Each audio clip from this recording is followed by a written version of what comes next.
Welcome to the Unschooling Mom to Mom podcast, where I bring you 10-minute unschooling pep talks. I want to show you how unschooling really does work. I'm Sue Patterson, and my 3 unschooled kids are all in their 30s now.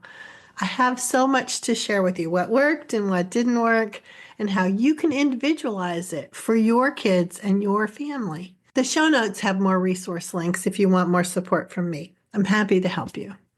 Today, as the sun sets on the shortest day of the year, let's take a moment to reflect. The winter solstice reminds us that even in these darkest days, there is beauty and change and the promise of light.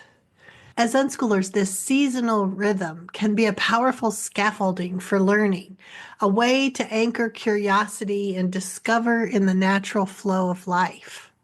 So let's talk about how you can use winter as a framework for your children's learning. I have a winter unschooling guide now that can help you spark creativity and confidence along the way. There's something magical about the seasons, isn't there?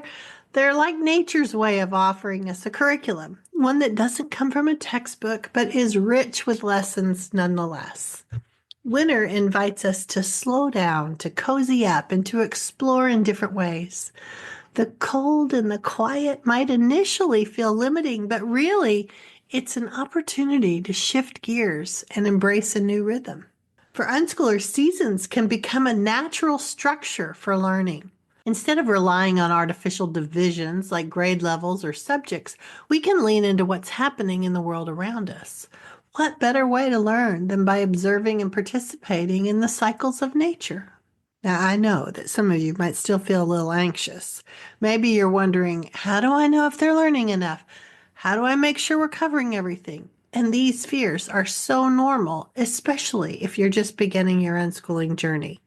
So that's why I created that winter unschooling guide. It's not just a list of activities.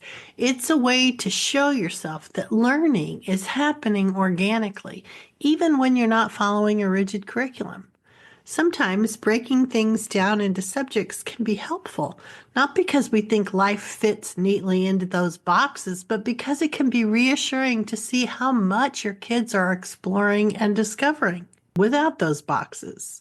For example, your child's building a snow fort, that's engineering. Baking cookies, chemistry and math.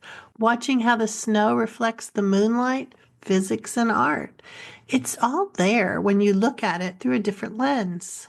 So the Winter Unschooling Guide is packed with ideas to inspire you and your kids.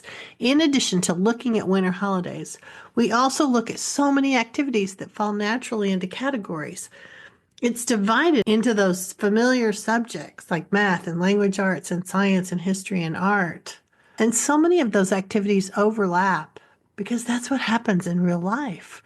When kids are noticing frost crystals on the windows or experimenting with freezing and thawing different liquids, they're learning science. They dip into social studies when they learn how other cultures have celebrations in the winter months, learning the history and even the cultural anthropology, showing how humans connect with the seasons.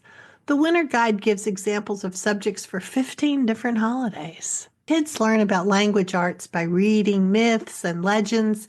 And since tonight is the winter solstice, maybe you could talk about Norse tales of Yule or Native American stories about the sun. It's fascinating how cultures interpret celestial events. When we're measuring daylight and darkness changes, we're learning math. If you talk about the Earth's rotation from and then back toward the sun, they're learning science. Playing with shadows is both science and art, perfect for this time of year and tying in with nature. And if you're feeling like you're running out of ideas to keep things interesting, the Winter Guide will have what you need. It's not that you need to add a bunch more things to your list. You don't need that at all. But it's about noticing what they're already doing and seeing from a different perspective, a different lens, seeing that the learning is there without a bunch of worksheets and lesson plans. And by skipping that, you have the time to notice the curiosity and lean toward the connection. Learning doesn't have to be forced at all. It can be fostered and nurtured instead. So as we mark the winter solstice, see this as a time of possibility. Just like the sun will begin its slow return, Perhaps this season is calling you to turn towards something new in your family's learning journey. Instead of resisting the natural flow, lean into it. Let winter guide you to cozy mornings with books and blankets, afternoons of experimenting in the kitchen, and evenings reflecting by the fire or candles. Let it remind you that slowing down doesn't mean stopping. It means making room for deeper connections and discoveries. If you're looking for ideas or inspiration or just a way to organize your thoughts around this season, that winter unschooling guide will help. You don't have to have all the answers. You don't have to do it alone. Let this guide be a tool to help you see the learning that's already happening all around you. Hopefully, this podcast gave you some ideas, and if you want to dive deeper, you can go to the Unschooling Mom to Mom website where I have more information about seasonal unschooling. So I'll put the link in the notes. And if you're already feeling inspired by the solstice, start small. Light a candle tonight with your kids. Talk about the sun's return. Let that tiny flame symbolize the light of learning and curiosity that lives within each of us. Make some hand shadow puppets with flashlights. Have a little fun. Thanks for joining me tonight. Remember, this isn't just about educating your kids. You're creating a life of wonder and connection with them. And what better season to lean into that than winter? So until next time, stay curious and warm. Happy unschooling and happy winter solstice.